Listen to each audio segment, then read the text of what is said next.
We're talking waiver wire. We're talking reactions to week 8, but we're talking week 9 ad drops. Who do you pick up? Who do you add for week number 9? There are not a lot of names left. There are not a lot of players to pick up heading into week number 9. If you've got that fab, you might want to drop it here in week 9 because there is not a lot left. We have a bunch of names here on the screen. Some of them may already be grabbed in your league. Some of them may not. And I'm here to break it down. The Fantasy Football Show begins now. This is the Fantasy Football Show with your host, Smitty.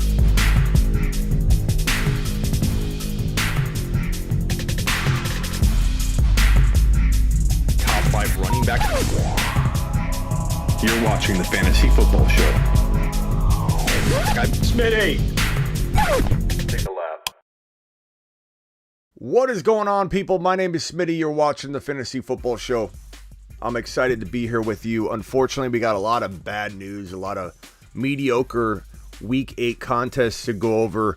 But you know what? With bad performing players, the open door for buy low in sell high, but buy low, that open door becomes an opportunity to get into some players that should be higher performing than the value you're gonna go after them using. So we're gonna try and dig into that as the week unfolds. So tomorrow, per usual, I'm doing a live premiere, my week 9 buy low, sell high players heading into week 9. I dropped that live premiere where we all watch it together live and we chat away, doing that right after the Monday night game. So as soon as the Monday night game ends, we go live, we do it live, we do the premiere, we chat while the video releases, and we do that watch party. So get ready for that. Get your tickets early, get your popcorn ready. But right now, we are dealing with the week number 9 waiver wire grabs. Who do you pick up? Who do you add for week 9? Are there any viable players to pick up that can help you entering week number 9? Michael Carter has to probably be the number 1 ad. Let's put everybody over here. They're kind of in somewhat of an order actually already, but we'll drag them all over here, and then we're going to drag them all over here and order them. Right now, I'm putting number 1 Michael Carter. He might not be available in a ton of leagues, but I looked it up. If you include Dynasty and redraft, he's available in about 25% of all leagues. If you take Dynasty out, it's more about 30 to 35% of leagues. Therefore, Michael Carter, even though he's not available in every single one of your leagues, must be, you must dig into your waiver wire and see if he's there, because this guy is the real deal. The problem has been the Jets. The problem is the Jets don't give him any room to run. The problem is he doesn't get the right kind of carries. But guess what? This man right here, Mike White, he delivered. He moved the ball down the field. He delivered an offense that made Michael Carter relevant. And for that reason, Michael Carter becomes a really good running back 2/3 moving forward, or at least a prospect for it. So Michael Carter, check your waiver wire. Boston Scott is the most realistic available player, and this comes to some of the questions I've seen here about Gainwell. A lot of people are upset about Gainwell. Sirianni doesn't know how to utilize his talent. Now, granted, Boston Scott did well, but I think whatever Boston Scott could do, Gainwell can do better. It's a shame that Gainwell didn't get any run. They didn't throw to him. He was the second best at the time of the draft, the 2021 NFL draft, considered to be the second best pass catcher in the entire 2021 NFL draft class. And he was utilized pretty well during the beginning portion of the season. We saw a bunch of Kenneth Gainwell being used all over the field. Now the opportunity arises where I'm still feeling like vomiting. Smitty's out here working hard. All I ask you to do before I upcheck here on the show is hit that thumbs up. Smitty's still under the weather. Casa de Smitty. What it is I lose my breath. I'm very foggy in the head. I'm very short-winded or whatever. I get out of breath very easily. So bear with me as I stop and gasp for air. I don't realize how much talking I do, apparently. I don't realize how much talking I do until, you catch the pandemic. Michael Carter looks really good, Jordan. Really good. And yes, I'm not too fond of Sirianni myself, Zach. So I'm going to go ahead and say this right now. Gainwell should be probably dropped, I suppose. But keep an eye on him. Monitor him closely, because if Boston Scott is able to mess this up, then Gainwell will be next up, and Gainwell is going to be a beast.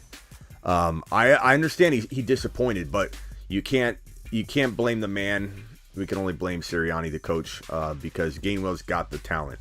This reminds me a lot of, what we're seeing out of Darrell Henderson. How much did I like Darrell Henderson 2 years ago? Absolutely loved him, and he busted on me big time.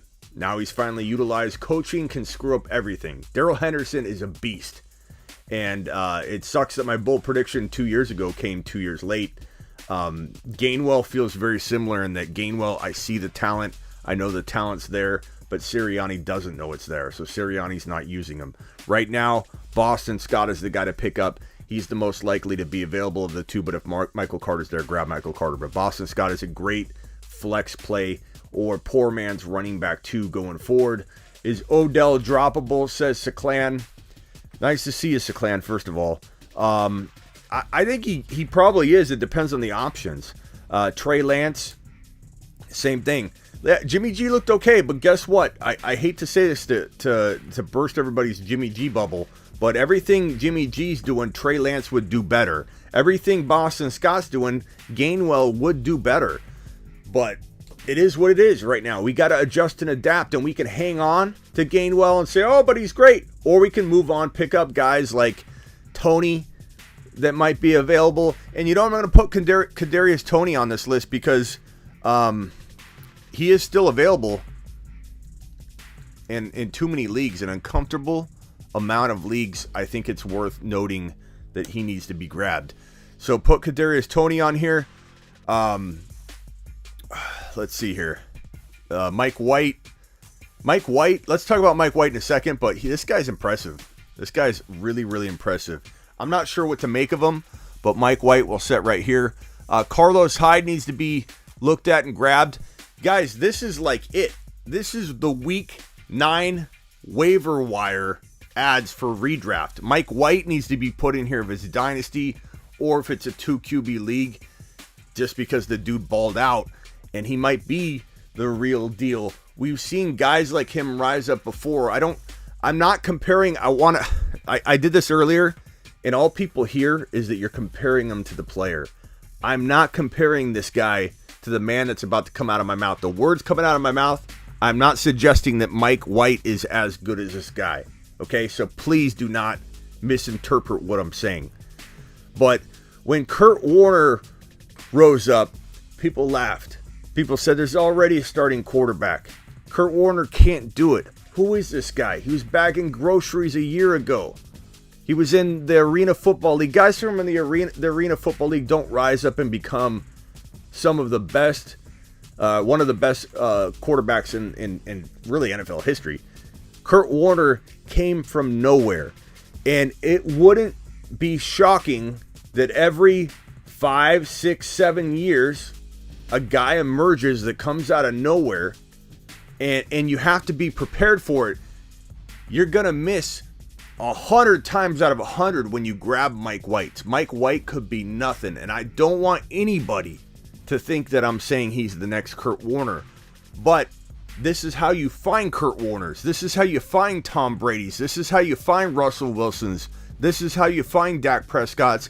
You don't sit and stew about it and go, I wonder if someone else is going to pick up Mike White. He can't be real. You let him go out and do it again. Then what happens? He may be Dak Prescott. He may be Russell Wilson. He may be the next 1 week wonder and fade into the night. Remember, Gardner Minshew looked really, really good, and then he turned out to be pretty bad. This could be the same thing with Mike White. I'm not predicting anything. The one thing I can say is that Mike White did so well. What was he? 37 for what was it? 37 for 45 or something like that. Let me pull up his exact stats so I'm not spinning my wheels here. Plus, I have such a foggy brain right now. I can't remember anything. I'm clicking on the wrong stuff. I'm calling players by the wrong names. I can't remember anything right now. It's crazy. Can't spell Jets. I feel like I'm going to throw up all over. Let's see. Control find. Where are the Jets? Oh, God, why can't I find anything? There we go. Okay, so Mike White was... Yeah, we talked about Gainwell already. If you got to drop him, you got to drop him. You can't wait on him. Mike White was 37 for 45. 3 TDs, 405. What's up, Grant? 405. Mike White, I believe, is in the top 4. Somebody correct me if I'm wrong here. Top 4 or top 5? There are only 4 or 5 quarterbacks. I forget whether it's 4 or 5. In NFL history that have had 400 yards in their first NFL start. Now, he's not a rookie. This is his first really year playing. He's been in the league, I think, 1 or 2 years. 2 years. Floated around, never played a game. But Mike White, I know there's going to be somebody in here that isn't listening and is going to say, are you really saying he's the next Kurt Warner? That's not what I'm saying at all. That's not what I'm saying. But someone in here is not gonna be patient enough and wait and say something. Watch. Mike White is in good company to start out. In this finding process, this gathering, this scavenger hunt for maybe the next breakout quarterback that we go on for years or 2 at a time. Mike White is one of 4 or 5 quarterbacks. I don't know if someone can correct me. I think it's 4 or 5 ever in the history of the NFL that have had 400 yards in their first NFL start. He looks amazing. 37 of 45 passing. You may have 300 or 400 yards, 3 TDs in your first start and just throw a ton. But it's pretty hard to trip and fall into 37 out of 45 passing. 37 for 45 for 405 and 3 TDs against the Cincinnati Bengals, who were a division front runner at the time that this game kicked off. This is amazing. Patricio wants to take a lap. I know he's joking, but we said it. The first person to take out of context what I said about Kurt Warner takes a lap. Patricio, young man, you've just earned a lap, pal. Take a lap.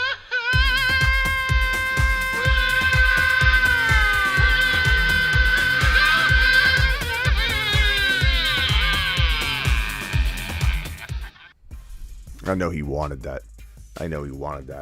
Media in the house. Media has some news. Media, drop it. We're in the middle of the waiver wire. Saklan with a super chat. Saklan, good to see you, man. I am mostly lurking, but I chat sometimes. I am 5-3 after this week and number 2 in standings and points scored. I have Carter on the bench. Attaboy, Saklan. I appreciate you. Saklan is the man. Saklan, we got to meet up, but you don't want to meet up with me right now. Good thing you didn't meet up with me, Saklan. You know what I'm saying? Good thing. Who else lost by under 10 points? I don't know. Michael, what's up, pal? I'm sorry, I skip anything that's like 3 lines. I can't read long enough, man. Can't focus. Can't concentrate. You know how hard it was for me to get this show together? To just sit down, put the names on screen and graphics? How hard it was for my brain to narrow all this down? Do you know how hard it is to talk smoothly, fluidly, without having a script and just continue to talk like I am right now, as uninterrupted as you can, reading, looking, turning, and to have a foggy brain on top of it? Michael, should I take a lap for benching Amari? Yes, you should. We kind of talked about it. Can't bench. I understand, especially with the CD Lamb. I said it last night. You can't bench your studs. I did say start Gainwell in some scenarios, so you can tell me to take a lap on that one. But I'm not going to get everything right. You expect me to get 100% right? I'm not gonna. This is a fantasy football industry where you land 75% of your 50-50 start bench calls on a Friday or Saturday night when you're getting thrown 3 names in one question. You get even that 75% of the time, you're heading straight to Vegas, baby. Straight to Vegas. You're going straight there, and you're not stopping. You're just gonna rake the chips right in, pal. So, I may have got Gainwell wrong a couple times, but I did say in a lot of those cases, like Gainwell, we may want to see what's what with Boston Scott. Go with Mitchell, or go with whoever. Mitchell was fire. Mitchell and Chuba were a tough call, and look how good Mitchell did. Mitchell and Herbert were a tough call last night. A lot of people had Mitchell and Herbert, and it was tough. It was a tough decision at the time. Sure, it seems really easy right now. It's really easy to be like, okay, media knows. Media watched his boy Mitchell drop 137 and a touchdown. Mitchell looks phenomenal. But at the time, last night, talking about it, do we start Mitchell? Do we start Herbert? Khalil Herbert's looked phenomenal. And he still does. But Mitchell just was better. We had a lot of last night people saying, should we bench CD Lamb for wide receiver 3? Insert wide receiver 3. Don't bench your studs. CD Lamb is a top 5 to 7 wide receiver. It sucks when his quarterback goes down, but he's still a top 5 to 7 wide receiver. You don't bench Devontae Adams or Tyreek Hill. If they lose their quarterback, you don't necessarily expect number 1 overall output, but you're not going to put him on the bench. If CD Lamb without Dak can't earn your flex play, I don't know what kind of team you have. You must have a stacked team. Hindsight does suck. It does suck. Like in the case of Mitchell and Herbert, it does suck. It sucks in that respect. It sucks when Ridley leaves, comes back to football, and you're like, okay, yeah, he's back. That's good. Personal issue taken care of. And I'm not trying to get into the, of course, prayers up. I hope he does well. But analyzing it from a professional perspective. And I don't want to hear Smitty, it's a game. Relax, it's a game. Don't talk about football when you're talking about Calvin Ridley right now. It's a emotional thing, or it's you can't do that. You can't be insensitive. But it's my profession. I'm analyzing just like an analyst would on TV. If Ridley doesn't show up to the next game, do you think they're not going to mention that? Do you think they're not going to talk about the impact of what Ridley being out does? How it's going to hurt the team? It doesn't matter if right or wrong. It's going to hurt the team. I'm going to speak to it. Ridley is going to hurt the team. Ridley not being there is hurting his fantasy owners. We can talk about it without dancing. We don't have to walk on eggshells on the topic. We can wish him well. We can hope that he does well. Prayers up. But we're still going to be negative about it. Critique the drafting of Calvin Ridley and how it's going to destroy some people's fantasy football teams. It is what it is. I hope everything goes well, but it does destroy teams. This is my profession. This is what I do. This is not a game. This is actually profession for me. So I do have to analyze it.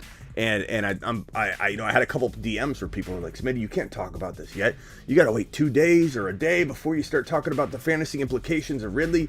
Give me a break. This is what I do. This is what I do for a living. This is not just a game to me. This is my profession. And I'm analyzing it. Would the announcer not talk about Ridley or his situation on game day? No, he would. If the news broke and the game happened, they would talk about it. We can analyze it. There's nothing wrong with talking about it. It sucks. It sucks. It doesn't. You don't have to walk on eggshells to say it sucks. You don't have to. You're not insensitive if you're like, this blows. I drafted Ridley and it sucks. You can say that. There's nothing wrong with that. There's nothing insensitive about being a little upset that your wide receiver you drafted in round 2 is deciding not to play football anymore mid-season. There's nothing wrong with getting upset about that. Doesn't mean that you're insensitive about it. Doesn't mean you have to say mean things about it. Doesn't mean you have to tweet the player or be aggressive or upsetting or doing stupid things. But you can be upset. We can all talk about it. We can all talk about how it sucks. It sucks. And I wish we knew. I wish we knew. Can we package that into an evaluation process? Not really. You know, you could maybe look at Low Tone says his grandma's upset.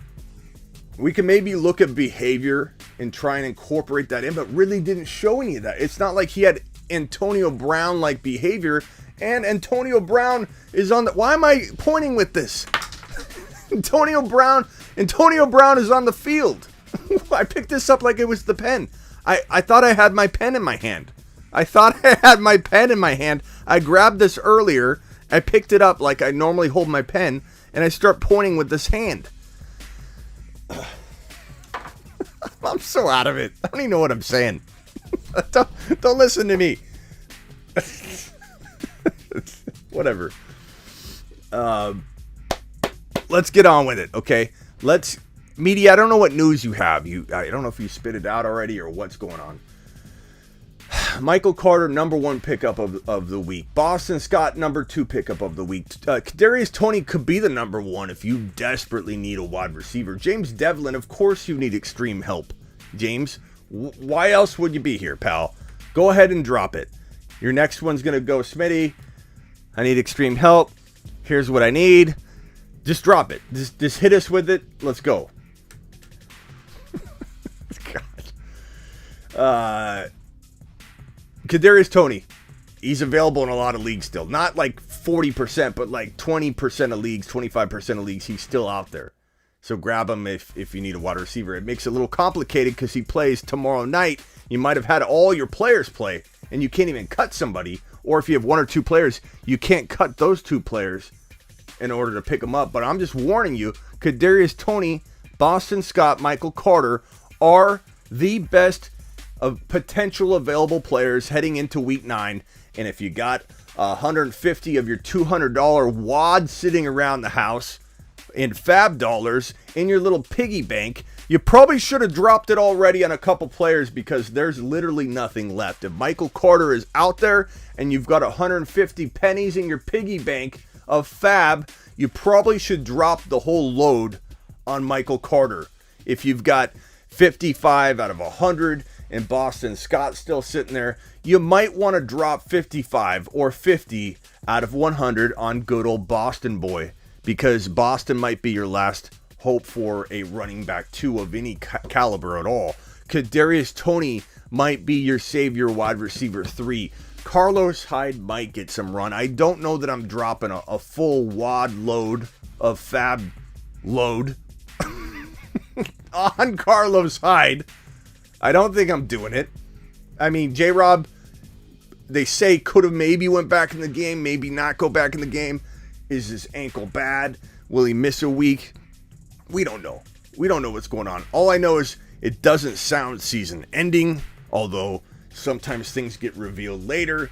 Carlos Hyde should be grabbed, but I don't know that he's a full wad of your fab dropping the whole thing on. Here it is. Here's my rolled up wad of 100 out of 100 crispy digital fab $1 bills. Give me, here it is. Let me set it on the counter here. Give me a Carlos Hyde. It doesn't work for me. Boston Scott, some of you may say that sounds similar for Boston Scott, but Boston Scott knows how to score touchdowns, and Sirianni knows how to mismanage his players. So it only makes sense full circle that Boston Scott is a superstar because Sirianni's the coach and Gainwell's the better wide receiver. Am I going to throw up? No, I'm good. So Boston Scott, grab him. Carlos Hyde, pick him up. Mike White, Dynasty, grab him now. And decide later. Decide on him later. Mike White needs to be grabbed in Dynasty right this very second. No, Avi, you're not panicking on Justin Herbert. He's the GOAT. Okay? He has a song for a reason on the show. You're not going to panic on the man we call Herbert. And Mike White is... Don't do that. Don't do that when you got a cough. Herbert.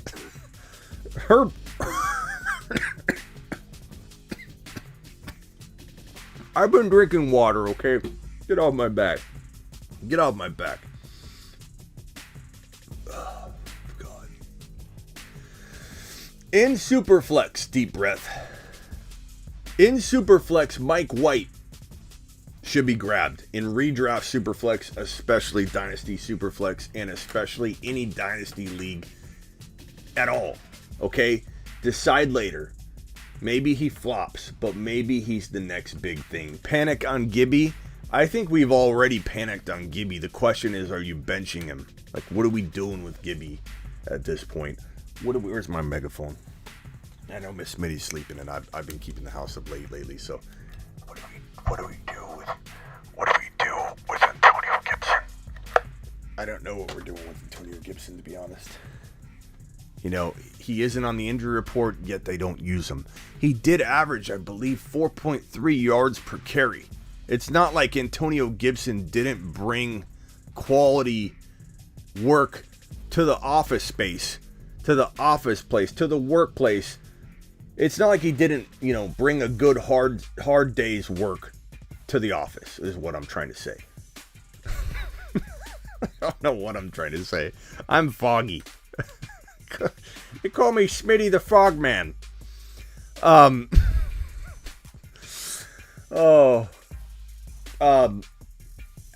am I saying? Where am I at? Office fog. Didn't he brought his game to work. Gibson. 4.3 yards per carry. Not amazing, but not bad. They just don't run him. Like Sirianni not using Gainwell. It's like okay, here's Gibson. He's finally not on the injury report, but we're not going to use him at all. It's just non-existent. Who is Gibson? What, do we draft him? Is that our guy? Do we run him out, or is McKissick our guy? Let's give Patterson some run. Why give Gibson run? I don't understand it. And therefore, we can't trust it. He goes to the bench, I suppose, unless you've got a crazy situation. But I would start Carter over Gibson in a heartbeat. Fuller, someone to potentially grab, I suppose. Devontae Parker looked like he was getting volume. I don't trust him fully. Pat Freiermuth, let's put him. Freiermuth, and shout out to the guy I like kind of. I don't want to say I yelled at him once, but he was like, what about Freiermuth? And I'm like, what about Freiermuth, bro? Freiermuth looks pretty good. Whoever that was, raise your hand. Shout out to you. And if it's not you, don't raise your hand and try and fake this. Who is the guy that said Freiermuth? Does anybody remember who that was? Because we owe him a round of applause. Taysom Hill needs to be grabbed with Winston looking like a pretty serious injury. If that's not season ending, I don't know what is, but Winston's got to be out for a while. Taysom Hill, you got Simeon as well, but Taysom Hill, if he can come back, will be the guy. That's your week 9 waiver wire ads, guys. That's it. It's not deep. If anybody's got a name or two they want to toss out, I'll throw it up there. Terry Roberts with a super chat. We need to help somebody feel better. Hit the like button. Hitting the like button does make me feel better. Basically, if you don't hit the like button, that means you don't want me to feel better, I suppose. Zach Moss looked solid today, says Avi. Did he? I don't really remember seeing very many runs of Zach Moss. Let's pull up his game log, because to be honest, that's a guy that kind of slipped past me today. I don't know if I was looking in the wrong direction every time he carried the football. But let's go look, Avi.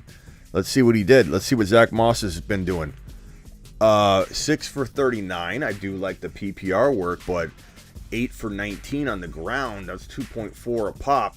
I'd say he looked halfway good. I think Cole Beasley, 10 for 110 was pretty nice. Cole Beasley's looking pretty good. Where was Emmanuel Sanders? 4 targets, 0 receptions, 0 points. 4 targets, 0 points. That should be a -4. You get 4 targets and you get no catches, you should -4. Gabe Davis even got 4 for 29 and a touchdown. Josh Allen was non-existent in the first half. And it was like, oh my God, what am I going to hear on my show tonight? I was freaking out. Like, I know I'm never going to hear the end of this Josh Allen hate. People are going to be so mad. And then what's he do? He scores 3 touchdowns in the second half, like a beast, like a boss, man. Dropping 29 for 42 for 249, 2 touchdowns, running another touchdown in, 8 carries for 55 yards, 6.9 a pop. I love me Josh Allen.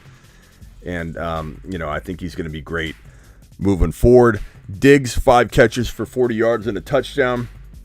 Get that man on the low. Trade for Josh Allen and Diggs on the low. They'll be on tomorrow's Week 9 waiver wire ad video. Ugh. I don't know how long I'm going to last tonight.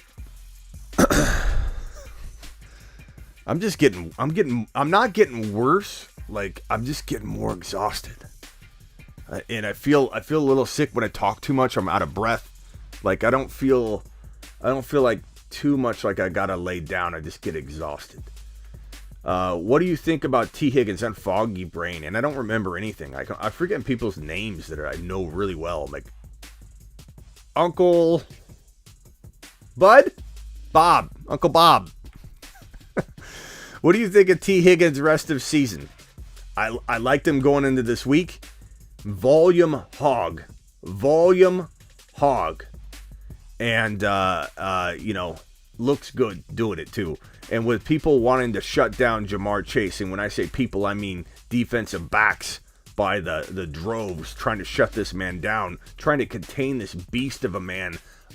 Number 1 wide receiver in Dynasty. Might I be so bold to throw out there into the ether? This man is the number 1 Dynasty wide receiver. You've seen my top 15 Dynasty wide receiver for 2022 video, have you not? I don't know, have you? Go watch it. It's one of my last 5 videos that I did. It's called 2022 Dynasty wide receivers, top 10 or top 15. Go check it out because Jamar Chase is number 1. And I know a lot of you haven't watched that video yet because the view count's down because it's Dynasty and you don't want to watch a Dynasty video as much right now because you're in redraft mode. But I'm telling you, it prepares you for trades. If I'm talking about a guy's future value, it does indicate a little bit what I think about him now. There's a lot of value in that for 2021, just hearing me talk about the 2022 wide receivers. But Higgins is going to get a lot of work, a lot of volume. I like him a lot. Cooper, rest of season, he's going to be spotty like he was tonight and the weeks before and then the weeks before that. Like, he's going to be up and down. Cooper's just that way. He's also always an injury risk. He's had the calf, or what was bothering him today? He was out with the tennis ball trying to get loose, and he's always kind of hurt. Smitty, your body is tired and needs rest, buddy. Thank you, Terry. Appreciate you. Did I answer this? T. Higgins? Yes, I did. What if I never come back to form? What if I'm foggy for the rest of existence? Will you guys still watch my show? Sometimes I feel like I'm a little better this way. Panic on CeeDee Lamb. Yeah, that you don't own him. Pal. You're foggy, Smitty. 2 weeks ago, I suggested Pat Freiermuth would be a sneaky sleeper. That wasn't you, because that was way more than 2 weeks ago that guy said that. You're trying to come in and steal his thunder, pal. Don't even try. Somebody did that, and I yelled at him 4 weeks ago. It was 4 weeks ago. Smitty, Terry McLaurin and DJ Moore sucked for my team today. Should I trade them away? I like DJ Moore's worrisome because of the quarterback situation. But I love McLaurin in a buy low scenario, which I will go over tomorrow. Did you guys know when my week 9 buy low sell high video debuts? Does anybody know? Does anybody in the chat want to say when my weekly buy low, sell high video premieres live. Yes, Mike, I'm still on IR. What's it look? Do I look like I've got my mentals in order here? Going after the bread, pal. Get your bread, get your mentals, like Marshawn Lynch said. What was I saying? Yeah, when is my weekly buy low, sell high video? When does it debut in premier live fashion? Miles has it right here. Miles says tomorrow night after the game. Every single Monday night, right after the game. It might be like 10 minutes, 5 minutes, depending on when the timing is. Right after the game, I launch my buy low, sell high video. You're going to get all the answers that you need to the buy low, sell high players like McLaurin. I've got a list over here. You can kind of read some of the names if you're crafty. Right over here. Kyler Murray might be on there. Can you guys see those names? Trying to cheat. Miles is trying to cheat. That's not all of them, but there's some names on there. We're going to get into that tomorrow, right after the game. It'll debut live, and you guys can chat with me live as the video releases immediately following the Monday night game every single week. That's the way we roll here on the channel. Who would you rather have, DK or Diggs rest of season? I love both, man. I love both. DK looks good, but Diggs has already had that bye. When is Seattle's bye week? If they've already had it, I'm gonna end the show right now. If I can't remember this, if I really believe that Seattle hasn't had their bye and they had, I better just log off. No, week 9. That's next week. Goodness gracious. Give me Diggs. Because right now we're in the thick of it. And that's a big deal. One extra game is a big deal. Next week, the buys. Let's look at the bye weeks for next week because I think it gets heavy again. We got like 4 weeks on a bye, 4 teams, 4 or 6 on a bye next week. I think it's 4 or 6. I forget. We have 4. It's Detroit, Seattle, Tampa, and the football team. And I'm surprised I said football team with my foggy brain. Okay, here we go. We've dragged that on the screen. These are your bye weeks for week number 9. Lions, you got Swift. Why am I doing 2? Swift. Hawkinson. Collins, DK, Lockett.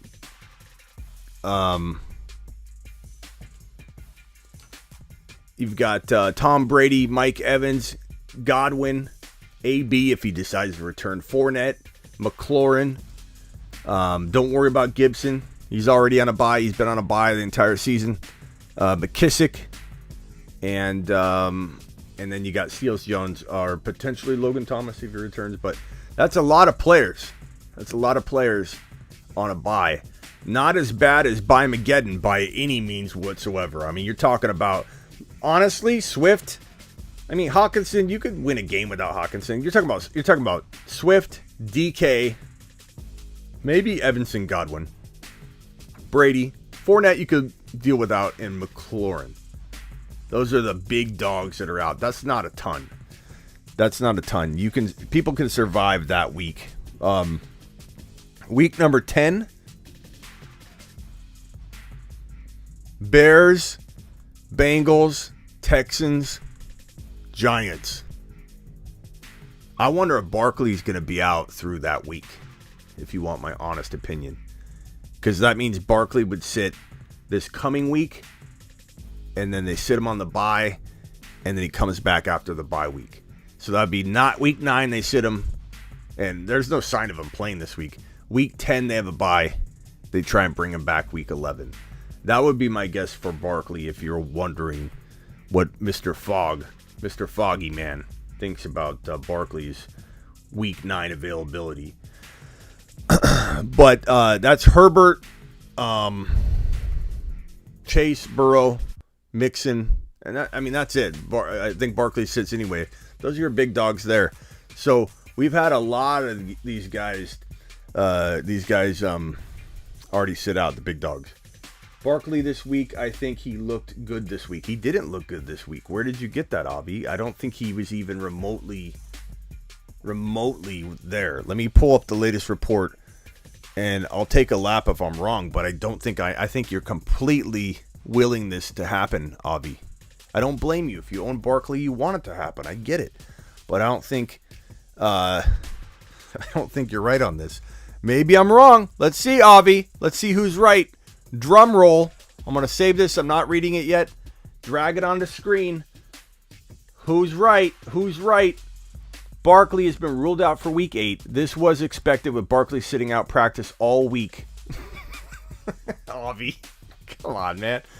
Barkley isn't a lock to be back next week. Where did you get, Avi? Where did you get it? Where did you get that? Where'd you come up with this, Avi? Is this in Avi's mind? Was this in Avi's mind? You look great. What are you talking about, Smitty? Smitty, what do you mean? Barkley in my mind. I ran plays in my mind at practice. Barkley cut really well. He's fantastic. He's ready. He's fantastic. He's good to go. Oh, Avi. Yeah, that's Avi. That's take a lap worthy, Bell. Take a lap.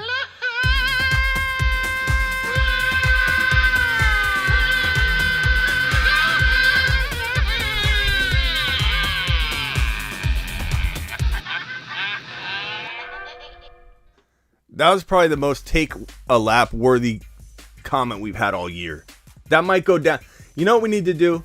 Natural, not made up or fabricated. We need to save the most take a lap worthy. Let me write down the time of this. 42 minutes in, or 41 minutes in. 41 minutes in so far is the worst take of the year. The worst take of the year. The best, and let's word it better than that, Avi. Let's give you more respect than that. The most take a lap worthy winner of the year so far happened entering week 9. Avi, my man. Avi is the best, most worthy take a lap moment of the season so far. He looks great.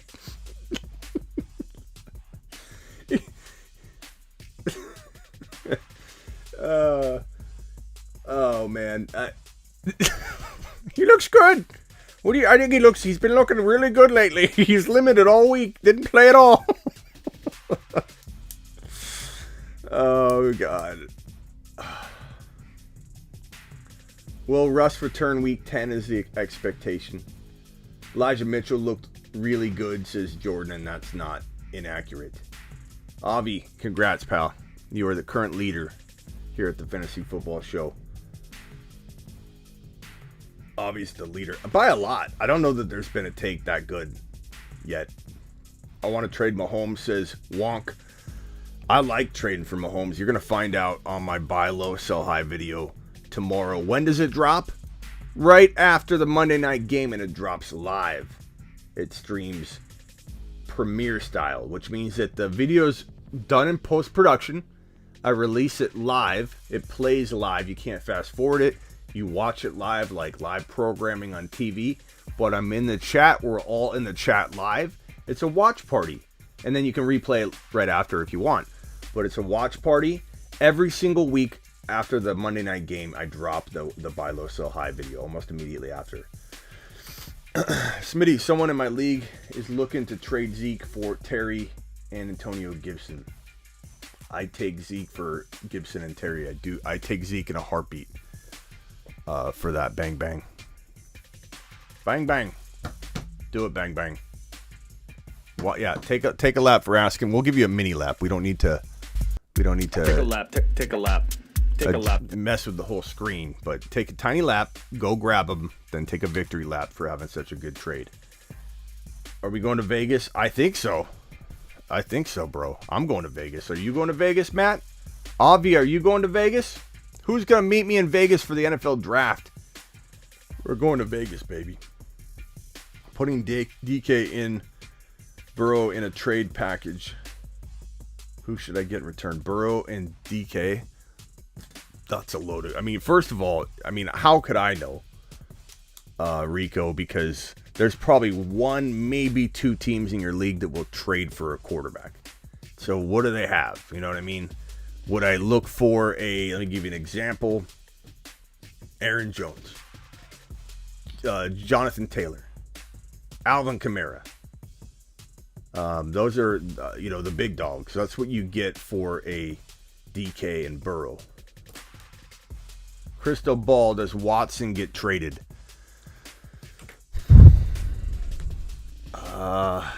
No. Avi, your take a lap question for tonight you should feel honored. He should. I'll be in Vegas for the Super Bowl, says Matt. AJ Brown and Montgomery for CMC, Corey Davis, Jacoby Myers. I take Christian McCaffrey. If Barkley plays this week, though, I get top respect. No, not really, Avi. Because your comment still has no relevance to whether, let's say, Barkley turns it around and he starts this week. You're still taking a lap because what you said was he looked good. He didn't look good. And there's no relation to whether Barkley turns this thing around quick or not. So denied. So no, again, there it is again. Bet on it, Smitty, for what? For Vegas? Attaboy. Bet on, maybe on Watson? I don't know. Avi, it doesn't matter if he comes back on time. Your comment was specifically that he looked good. that he was looking good. He was coming into week 8, almost started. Count on Barkley playing? Maybe. But it doesn't mean Avi will be right, is my point. But my prediction is they're going to use that bye week. They're not going to rush him back. The ACL, the ankle, his alignment's off. It's like a vehicle, man. Alignment's off. They want to make sure he comes out of the bye week smooth sailing. But stranger things have happened. Watson to the Saints, you could expect them to maybe pick up the phone, but I believe that the commissioner or there's going to be a lot of reasons why this isn't going to get done. Attaboy, Avi, taking it like a man.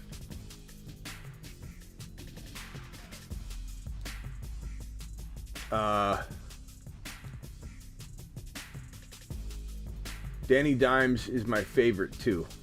Really? Your favorite, huh? Watson playing next season? I don't know. I wouldn't count on it. He's got to have these cases all resolved by then. If they resolve and settle, then the criminal stuff would go away, most likely. But there could be other cases that pop up too. Like, this doesn't mean that no other cases can pop up. It's not a class action, so it doesn't rule out future accusations. All it takes is one more case to pop up, and then he's back at square one. I have Diggs, Jefferson, and Lamb. Do I trade any of them or just hold them? 5-3. You're 5-3 for a reason. I probably, in general, Zach, hold Diggs, Jefferson, and Lamb, pal. Those are three phenomenal wide receivers. Bang says we got a couple Bang users with the Bang in the username. It's funny tonight.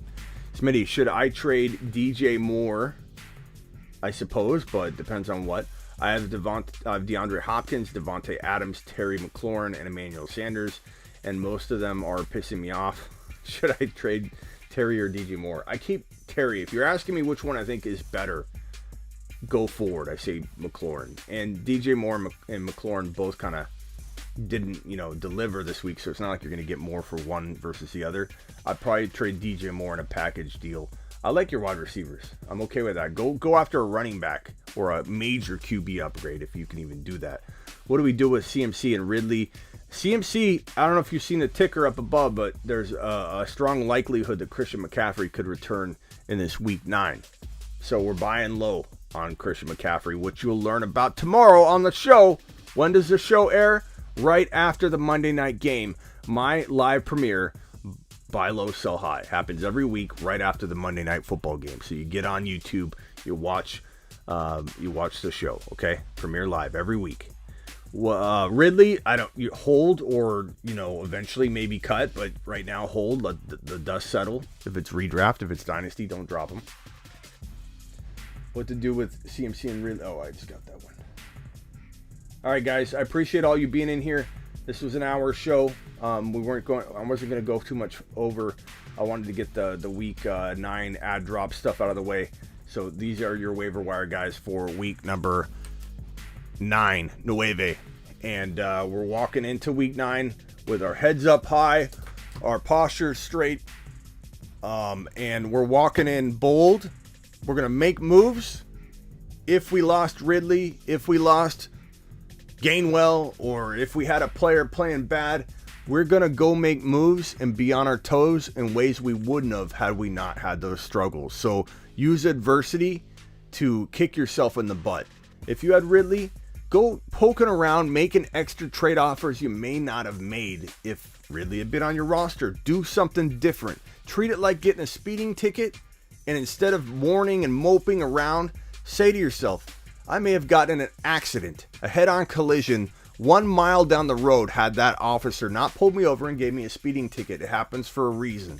Look at the Ridley situation. Look at being, 4 wins right now. Look at losing a player like Wilson. Look at it as motivation to work hard, overcome, improve, and do things, be on your toes in ways you wouldn't have been on your toes. Do things, make trades you wouldn't have offered.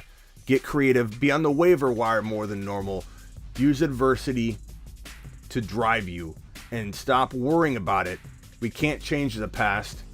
They say that people that think about the future too much are anxious. People that think too much about the past can worry a little bit about being down or depressed. Live in the moment. Plan ahead, but live in the moment. Don't worry in either direction of things you can't control. Do what you can. Get in. Dial in. Let's go. Appreciate all you. See you all tomorrow for my live premiere right after the Monday night game. Buy low, sell high, week 9. Get out of here.